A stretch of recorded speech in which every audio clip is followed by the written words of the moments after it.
Mr. Vice President, Mr. Speaker, Mr. Chief Justice, Senator Cook, Mrs. Eisenhower, and my fellow citizens of this great and good country we share together. When we met here 4 years ago, America was bleak in spirit, depressed by the prospect of seemingly endless war abroad and of destructive conflict at home. As we meet here today, we stand on the threshold of a new era of peace in the world.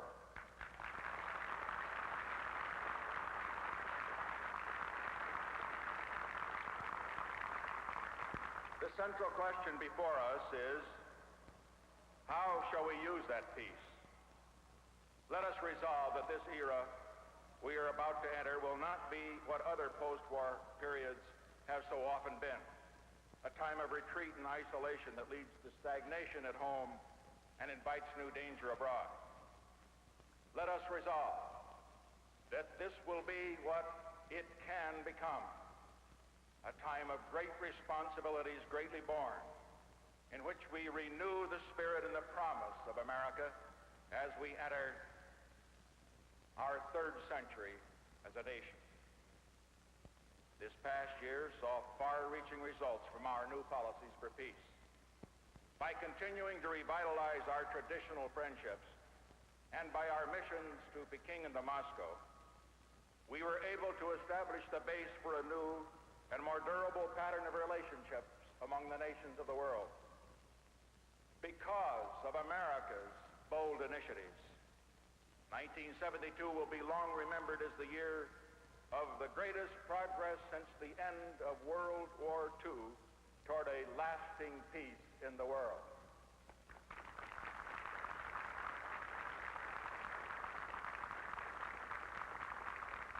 The peace we seek in the world is not the flimsy peace which is merely an interlude between wars, but a peace which can endure for generations to come.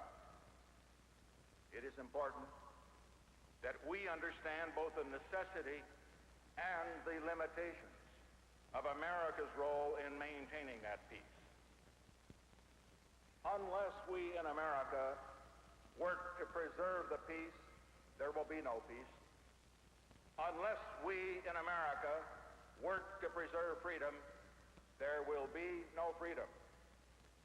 But let us clearly understand the new nature of America's role as a result of the new policies we have adopted over these past 4 years. We shall respect our treaty commitments. We shall support vigorously the principle that no country has the right to impose its will or rule on another by force. We shall continue in this era of negotiation to work for the limitation of nuclear arms and to reduce the danger of confrontation between the great powers. We shall do our share in defending peace and freedom in the world, but we shall expect others to do their share. The time has passed when America will make every other nation's conflict our own, or make every other nation's future our responsibility, or presume to tell the people of other nations how to manage their own affairs.